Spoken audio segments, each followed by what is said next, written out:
Welcome to Chapter 8, Conformity and Obedience, Influencing Behavior for PSY 235 Social Psychology.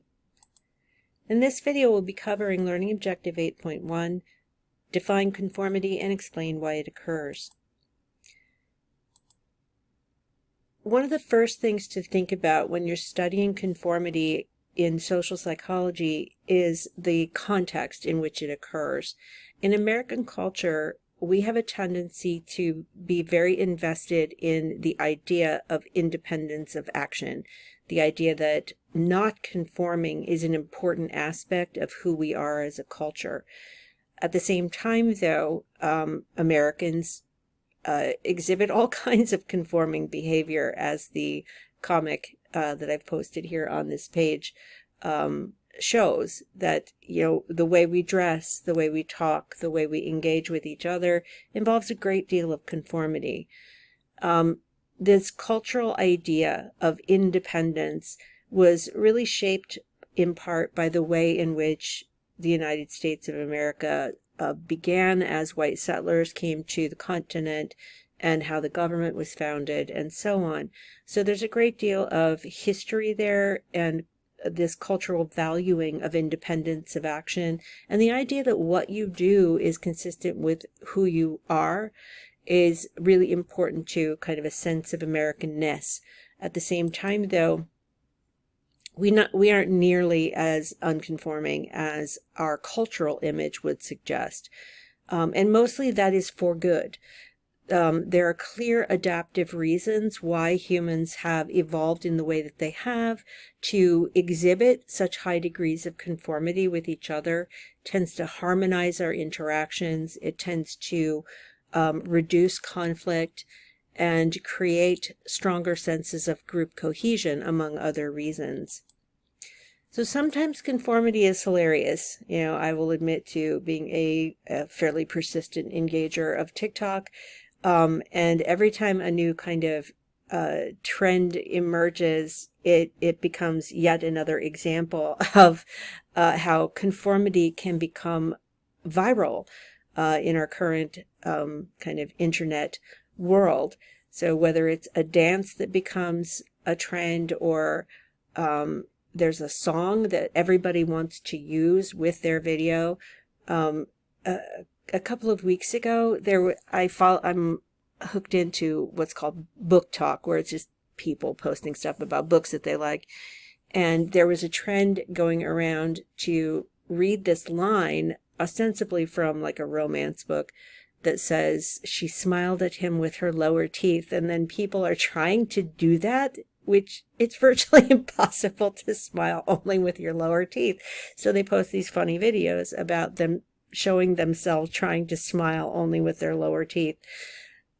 Anyway, you get the point. Sometimes conformity is hilarious. Sometimes, though, it is very, very, very problematic.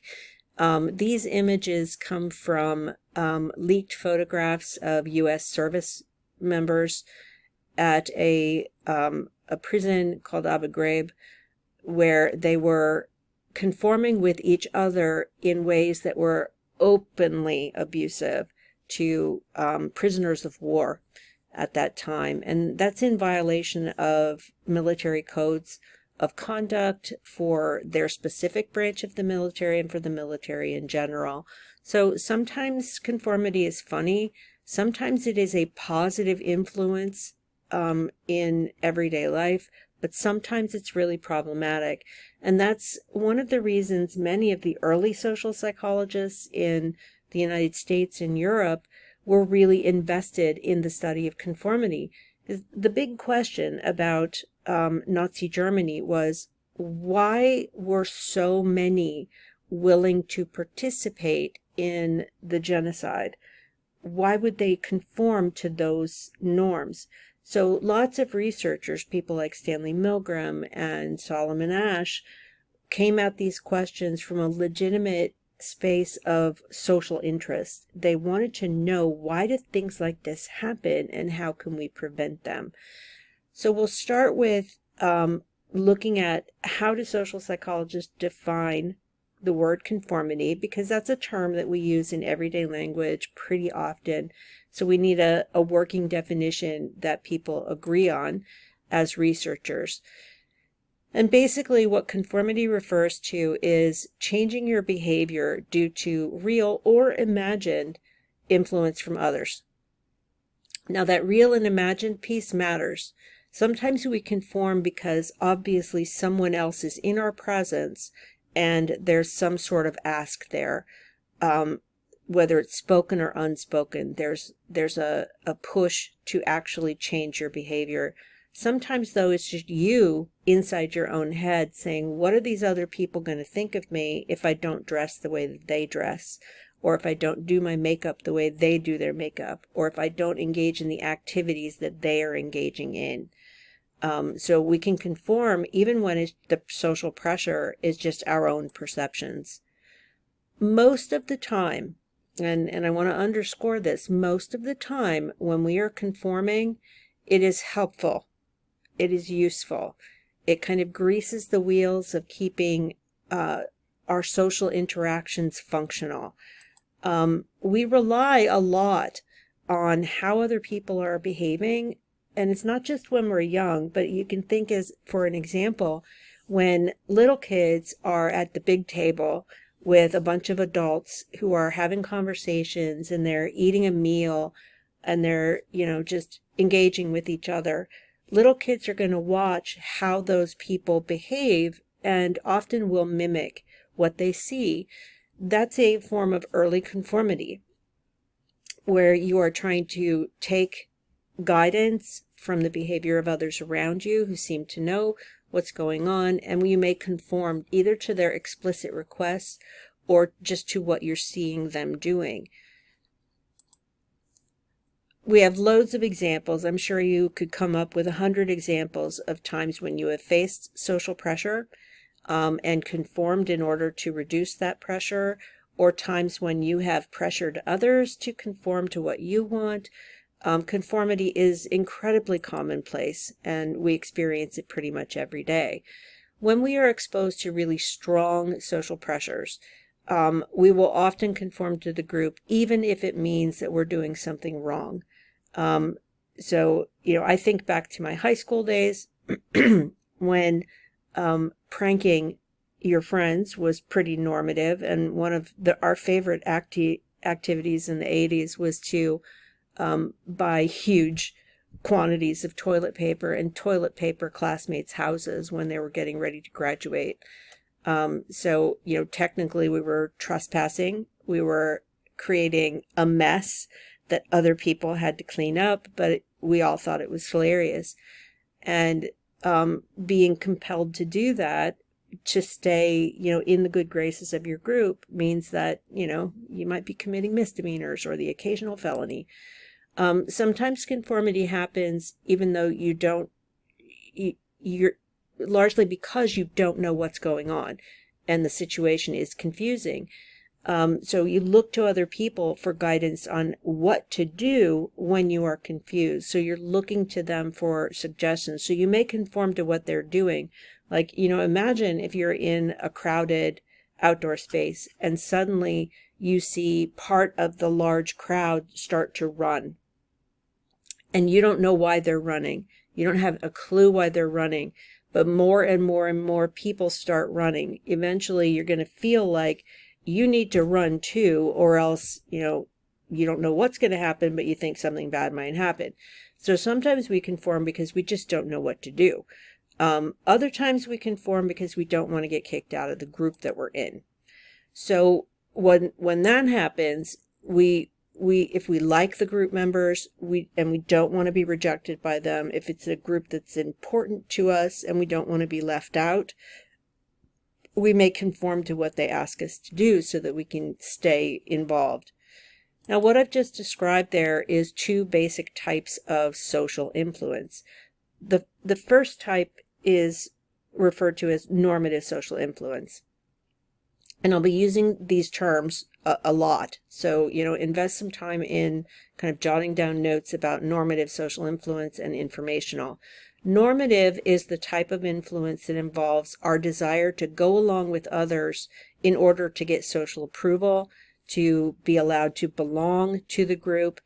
And one of the classic studies that we are going to look at is the study conducted by Ash on how people can be compelled to follow along just to fit in, even with a group of strangers who they feel may judge them. Other, regular everyday examples is what kind of clothing choices we make. We are very, very influenced by the norms that we see around us and what we perceive to be expected behavior on the part of people in our social groups. And, we have decisions to make. Either we conform or we don't conform.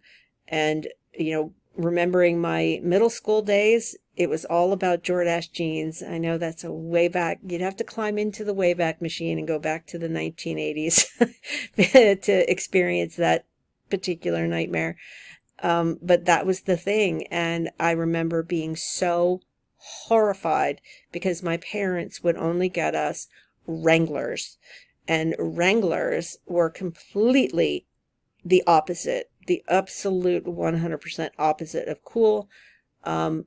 And all I wanted, as a ninth grader was one pair of Jordache jeans so I could fit in with my friends. So that's normative social influence. Informational social influence is going along with others because their behaviors seem to make sense in a situation where you don't understand what's going on. So we look for evidence, we look for information from our environment, and that can change our minds. Now, let's say that, for example, and this is a common experience if you're in a state where tornadoes happen.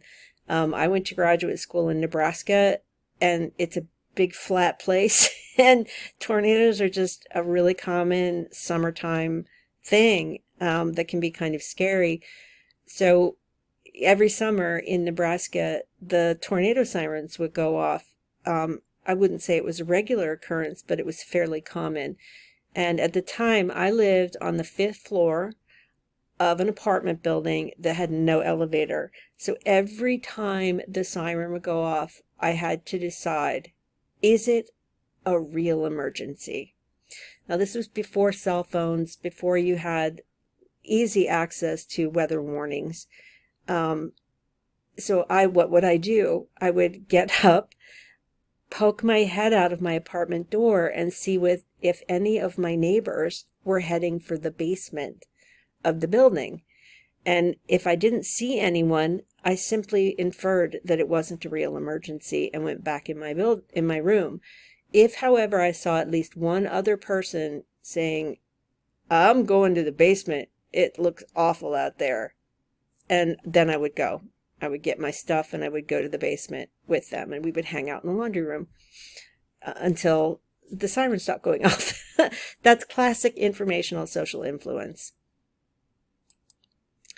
That concludes my coverage of Learning Objective 8.1. You can come back for Learning Objective 8.2, which involves explaining how informational social influence motivates people to conform.